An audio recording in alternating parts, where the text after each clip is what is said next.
अस्सलाम वालेकुम व्यूअर्स, मां आहियां शफ़ीक़ुर रहमान Panwar, monitoring assistant.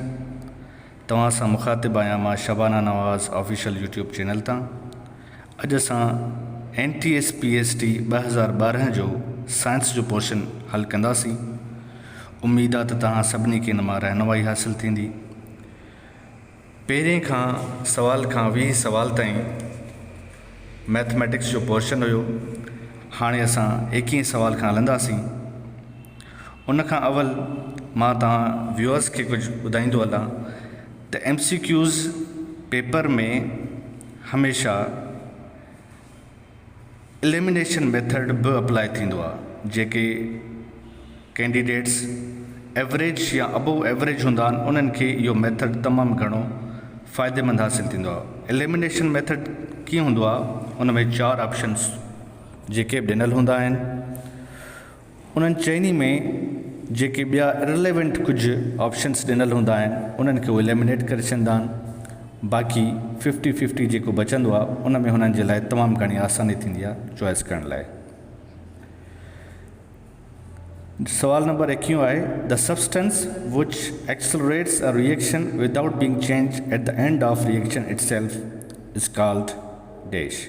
Option A fuel, option B raw material, option C reactant, option C catalyst. ऐं इन जो सही जवाब थींदो कैटलिस्ट। सवाल नंबर 22, female part of flower is dash.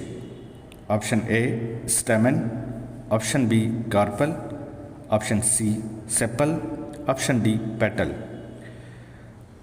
इन जो सही जवाब थींदो ऑप्शन ए स्टेमन। सवाल नंबर 23 आहे, outer most layer of the earth crust is soil which has dash rock particles and dash humus. अच्छा व्यूअर्स, इन में सवाल में मुख़्तलिफ़ जवाब तव्हांखे मिलंदा। असांजे हिसाब सां जेको सही जवाबु आहे उहो आहे 80% ऐं 20% ऑप्शन ए।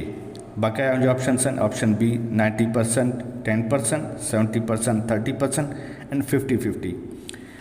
त बहितर इहो रहंदो तव्हां सभु व्यूअर्स इन खे पाण बि कंफर्म कंदा। असांजी तरफ़ां ऑप्शन ए आहे। Question number 24, dash is passing on the characters from one generation to another. Option A asexual production, option B inheritance, option C mutation, option D pollination. इन जो सही जवाब आहे ऑप्शन बी इनहेरिटेंस। सवाल number 25, dash is called the power house of the cell. Option A vacuole, option B cytoplasm, option C mitochondria, option D chloroplast. इन जो सही जवाब आहे ऑप्शन सी माइटोकॉन्ड्रिया। 26 नंबर सवाल आहे, one can distinguish between voice of man and woman on the basis of dash. Option A loudness, B pitch, option C quality, option D intensity. इन जो सही जवाब आहे पिच। सवाल number 27, sea breeze moderates the weather of coastal areas due to dash of heat.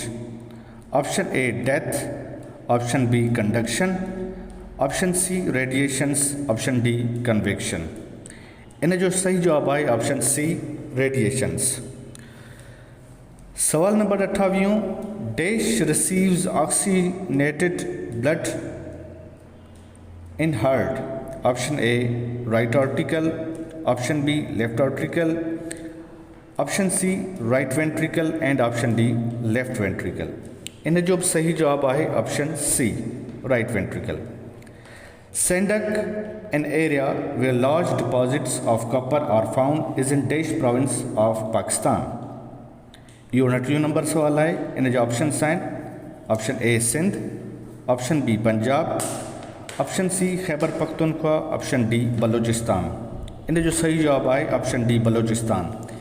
सैंडक जेको project आहे उहो gold जे हवाले सां हिकिड़ो प्रोजेक्ट आहे जेको चाकी डिस्ट्रिक्ट में जंहिं ते कमु थी रहियो आहे। इहो बि शायदि तव्हांखे कमु अची वञे। सवाल number 3, the group of tissues is called dash. Option A cell, option B system, option C organ, option D body. इन जो सही जवाब है ऑर्गन। सवाल number 31, the chemical name of baking soda is option A sodium chloride, option B sodium hydroxide, option C sodium carbonate and option D sodium bicarbonate. इन जो सही जवाब है सोडियम बाइकार्बोनेट। सवाल number 32, an eco is dash of sound wave, option A refraction, option B reflection, option C interference and option D quality. इन जो सही जवाब है ऑप्शन बी रिफ्लेक्शन। सवाल number 33, which one is not a part of respiratory system, option A nose, option B trachea, option C kidneys and option D lungs.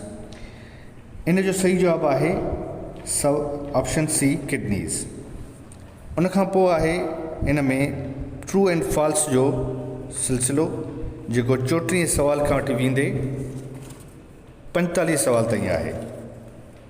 34 सवाल आहे, the building blocks of the living things is cell, option A true और B false. इन जो जवाब है true. सवाल number 35, unicellular organisms are made up of many cells, option A true, option B false. इन जो जवाब थींदो ऑप्शन बी फॉल्स। 36 नंबर सवाल, 1000 grams is equal to 1 kilogram, option A true, option B false. इन जो जवाब थींदो ऑप्शन ए ट्रू। सवाल number 37, the process of cooling a hot saturated solution to obtain crystals is called distillation, option A true, option B false. इन जो जवाब थींदो false. सवाल number 38, broom is an example of third kind of lever, option A true, option B false. इन जो जवाब थींदो option A true. 39 सवाल, light is made up of 3 colours, light जेका है उहा 3 कलरनि जी ठहियल आहे, option A true, option B false. इन जो जवाब आहे ट्रू। सवाल number 40, salivary glands are present in stomach juices, option A true, option B false. इन जो जवाब है ऑप्शन ए ट्रू। सवाल number 41, brass is a mixture, option A true, option B falls.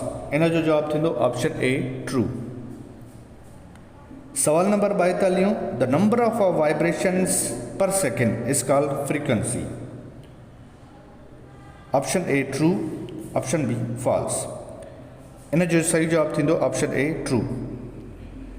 सवाल नंबर 43, tongue is a sense of touch, option A true, option B falls.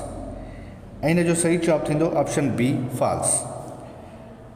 Number 44 सवाल, hydrogen is the simplest element, option A true, option B false. इन जो जवाब थींदो option A true.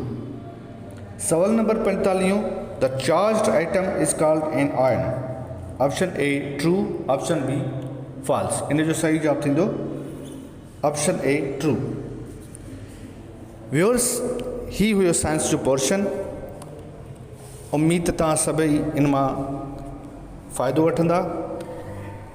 हिन portion जे इख़्तिताम में मां हिकु ॿी ॻाल्हि चवंदुसि जेका तव्हांखे न सिर्फ़ु साइंस में बल्कि हर सब्जेक्ट में कमु ईंदी।